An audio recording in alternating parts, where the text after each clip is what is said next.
बिंदास बोल में आज फिर हाजिर हैं हम लेकर आपके सामने एक ऐसा मुद्दा जिस मुद्दे पे आज आपको बोलना होगा। हम 2 साल की बरसी मना रहे हैं 26/11 की आतंकी हमले की, और इस आतंकी हमले को अब समय हुआ है 2 साल। 2 साल में हमने क्या सीखा है? 2 साल में हम दिखाने पर, दिखावे पर ज्यादा ध्यान दे रहे हैं, ठोस कुछ करने पर नहीं। हम टोपी पहनाकर ताज पहनाना चाहते हैं, ताज पहनना चाहते हैं, इसलिए हम लोगों को केवल झूठे आश्वासन, झूठे वादे, झूठी योजनाएं दिखाते हैं, करते कुछ नहीं है। 2 साल के बाद अगर हम कहें कि हम 2 कदम भी आगे बढ़े हैं तो गलत है। इसलिए इस मुद्दे पर आज हम सब बोलेंगे। मामला देश का है, देश की सुरक्षा का है, राष्ट्र की सुरक्षा का है। इसलिए सबको बोलना होगा, सबको बताना होगा कि क्यों हम आगे नहीं गए, क्या कारण रहा, इन सब कारणों में किसकी क्या भूमिका है, सत्ता पक्ष की क्या है, विपक्ष की क्या है, हमारे बाबू ऑफिसर्स की क्या है, देश की जनता आपकी हमारी क्या है। हम सबको बोलना है, क्योंकि इन 2 सालों में हमने भी शायद कुछ नहीं किया। इसलिए नजर डालते हैं सबसे पहले मुद्दे पे। 26/11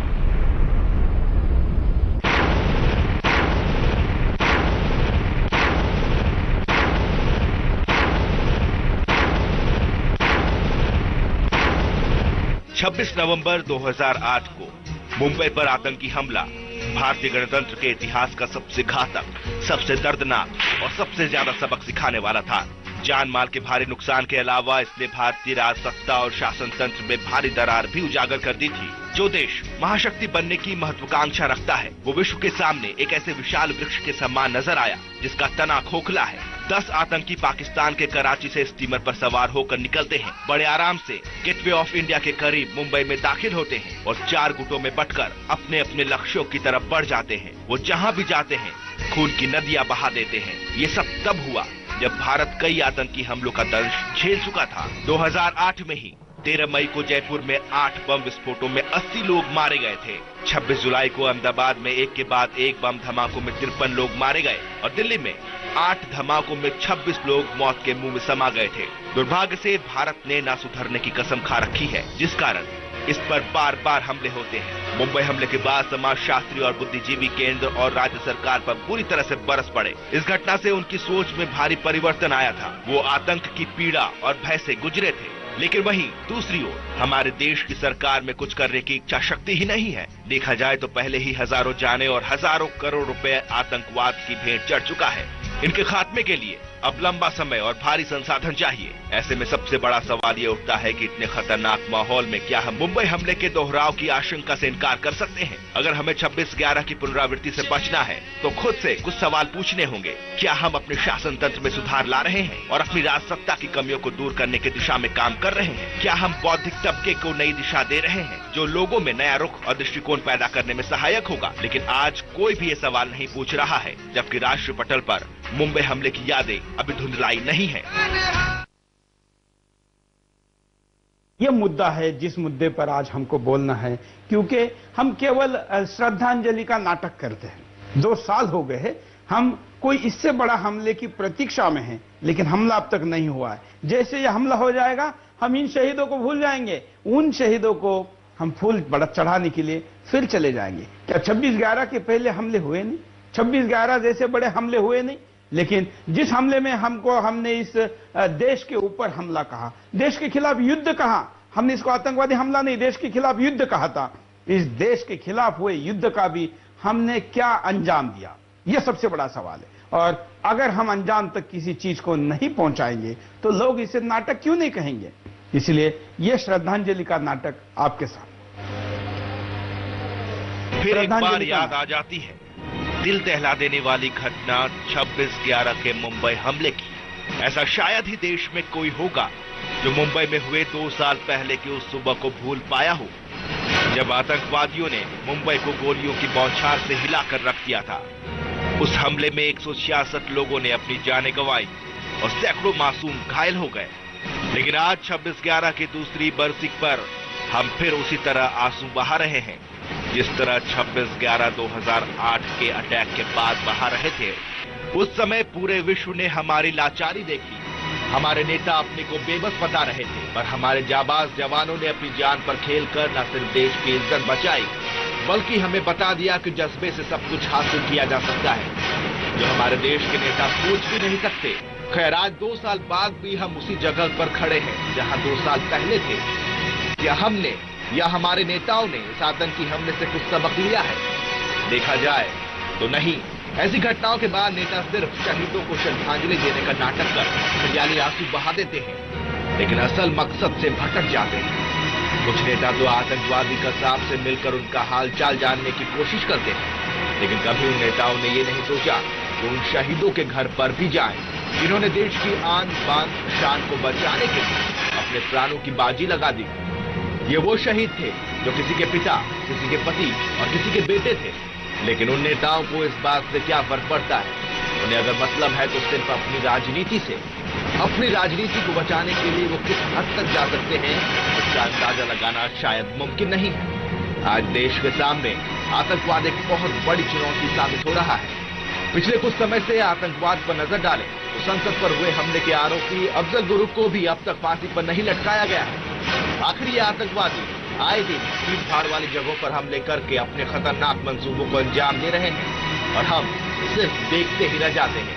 हमारी सरकार बयानबाजी ही करती रहती है, कार्रवाई के नाम पर सिर्फ ठेंगा दिखा देती है। इसका साफ तौर पर हमारे सामने प्रमाण है कि अब तक न तो मुंबई के आरोपी अजमल आमिर कसाब और न ही संसद पर हमले के आरोपी को फांसी मिल पाई है।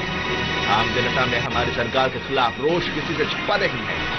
अब तो यही लगता है कि हर साल ये दिन आएगा, कुछ नेता शहीदों को श्रद्धांजलि के 2 फूल चढ़ाने का नाटक करेंगे और ये सब भूल जाएंगे जब तक कि कोई और बड़ा हमला हमारे देश पर नहीं हो जाता है। ये श्रद्धांजलि नाटक है, ऐसा हम क्यों कह रहे हैं? क्या केवल 2 साल के हमारे एक्सपीरियंस के आधार पर नहीं, हम ये भी दिखाएंगे आपको कि ये श्रद्धांजलि का नाटक कैसे है, क्यों हम ऐसा कह रहे हैं। ऐसे तो कई साक्ष्य और प्रमाण हैं, लेकिन वो भी दिखाएंगे। लेकिन लेते कॉलर को, देखते हमारे पहले कॉलर क्या कहते हैं। हेलो, आप लाइव में जुड़े हैं, बोलिए क्या कहेंगे। हाँ, नमस्ते सर जी। नमस्ते सर, मैं सबसे पहले 2 वर्ष की हमारे जो शहीद हुए इनको श्रद्धांजलि अर्पित करता हूँ, और ऐसे नौजवान जो इस देश की रक्षा के लिए हमारी कुर्बानी दे रहे हैं, और जो बॉम्बे 26/11 का जो है मसला, आज तक भारत सरकार ने इसके बारे में कोई ऐसे ठोस उपाय नहीं सोचा है और नहीं किया है। आज संसद में हंगामा चल रहा है, लेकिन सुरक्षा की तरफ उनका ध्यान नहीं है, चाहे वो बीजेपी सरकार हो चाहे कांग्रेस सरकार हो। ऐसी सरकारों को तो हटा देना चाहिए और यहाँ पर राष्ट्रपति शासन या सैनिक शासन होना चाहिए, क्योंकि ऐसे देशद्रोहियों को फांसी देना चाहिए। अजमल हो या वो गुरु हो, तो दोनों को फांसी दे देना, ये हमारे देश की एक अच्छी मिसाल पैदा होगी कि आतंकवाद हमारे देश की तरफ नजर उठा के ना देखे। सर, मैं अकोला से साबिर हुसैन बोल रहा हूँ। धन्यवाद साबिर भाई। अब तक अफजल कसाब को फांसी नहीं हुई है, और क्योंकि वो वेटिंग में है, अब तो गुरु का भी नंबर आने बाकी है, जिसने संसद पर हमला किया था। ये ताज होटल का हमले का आरोपी अब बिरयानी खा रहा है, और उसकी बिरयानी की व्यवस्था में राज्य के शासन से लेके सारे राजनीतिक दल लगे हुए। कोई इसके खिलाफ बोलता नहीं है। मीडिया में चंद लाइनें आती है, टीवी पर थोड़ी बहुत बात होती है, लेकिन कसाब इन सब चीजों को देखकर उल्टा गब्बर सिंह जैसा हंसता होगा। लेकिन दुख है कि कोई शोले के इन हीरो जैसा इसके हाथ तोड़ने के लिए सामने नहीं आ रहा। आइए हम आपको दिखाते हैं वो विजुअल कि हम इसको क्यों कह रहे हैं कि यह नाटक है। इस श्रद्धांजलि के कार्यक्रम में देश के गृह मंत्री पी चिदंबरम, राज्य के गृह मंत्री आर पाटिल जब श्रद्धांजलि देने गए तो इन्होंने जूते नहीं उतारे। अगर आप देखेंगे कि जो महाराष्ट्र के मुख्यमंत्री पृथ्वीराज चौहान, उन्होंने उतारे, महाराष्ट्र के उप मुख्यमंत्री ने उतारे, लेकिन ये महाराष्ट्र के अन्य नेता, और ये देखिए ये है, इन लोगों ने जूते नहीं उतारे। हम आपको अब एक एक करके भी दिखाएंगे। ये कितनी दुख की बात है जब नाटक करने, ये देखिए पी चिदंबरम की लुंगी के नीचे उनके पैर दिख रहे हैं, और ये आर पाटिल है। आर पाटिल एक के बाद एक ये नेता है। मुख्यमंत्री ने जूते उतारे, लेकिन देश के होम मिनिस्टर ने और देश के राज्य के होम मिनिस्टर ने जूते नहीं उतारे। ये देश के शहीदों की विडंबना है। क्यों? क्योंकि नाटक है इसलिए हम गंभीर नहीं है। आर पाटिल को संवेदनशील नेता कहा जाता है, लेकिन फिर भी इस मौके पर नाटक का हिस्सा बनने के कारण उनके पास भी इतने दुखद माहौल में शायद यह गंभीरता नहीं रही।